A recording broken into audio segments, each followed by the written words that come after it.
Hello, good morning all of you. आप सभी लोग को नया साल की हार्दिक शुभकामनाएं और नया साल आप लोग के जीवन में बहुत सारे खुशियां लाए, यही मेरी इच्छा है।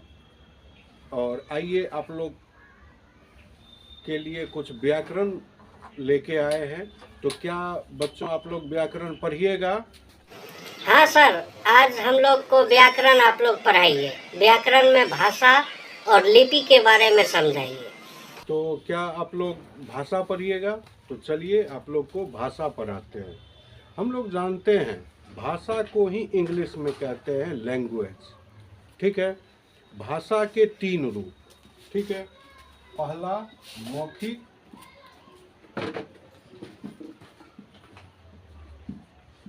दूसरा लिखित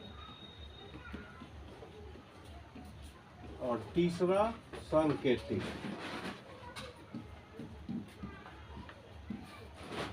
भाषा के 3 रूप, इसको समझना आसान है।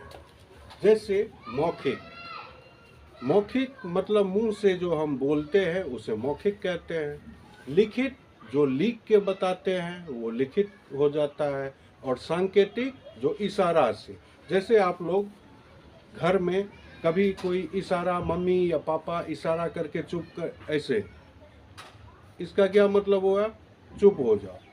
जैसे कभी किसी को बुलाते हैं ऐसे, इसका मतलब क्या हो जाएगा? आओ। कभी किसी को कुछ करते हैं, जाओ, ठीक है। तो इस तरह के सिग्नल को हम सांकेतिक भाषा कहते हैं। सांकेतिक भाषा का बहुत जगह यूज भी होता है, ठीक है। तो ये हमारा भाषा है। भाषा के 3 रूप, मौखिक, लिखित और सांकेतिक, ठीक है।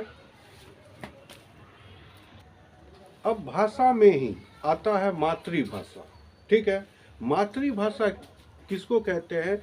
जो बच्चे अपने परिवार में अपने माता पिता से जो लैंग्वेज सीखता है उसी को मातृभाषा कहते हैं। उसके बाद है बोली। बोली जो हम लोग जिस क्षेत्र में बोला जाता है उसी को बोली कहते हैं। जैसे बोली में हम लोग अपना क्षेत्र में हम क्या बोलते हैं? पानी को पैन बोलते हैं, नमक को निमक बोलते हैं।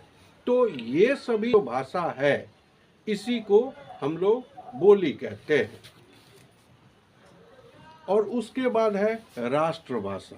जो हमारे भारत जो है वो एक राष्ट्र है, उसमें जो बोला जाता है उसे राष्ट्रभाषा कहते हैं। उसके बाद होता है राजभाषा, मतलब राज्य। जैसे हम लोग मतलब हर एक राज्य में अलग अलग तरह के भाषा बोले जाते हैं, उसको राजभाषा कहते हैं। तो ये आप लोग को भाषा था। नेक्स्ट वीडियो में आप लोग को लिपि पढ़ाया जाएगा। क्या बच्चों आप लोग को समझ में आया? हाँ सर, बहुत अच्छे से समझ में आया। इसी तरह से आप हम लोग को सर लिपि कब पढ़ाइएगा? लिपि भी हम लोग को सीखना है।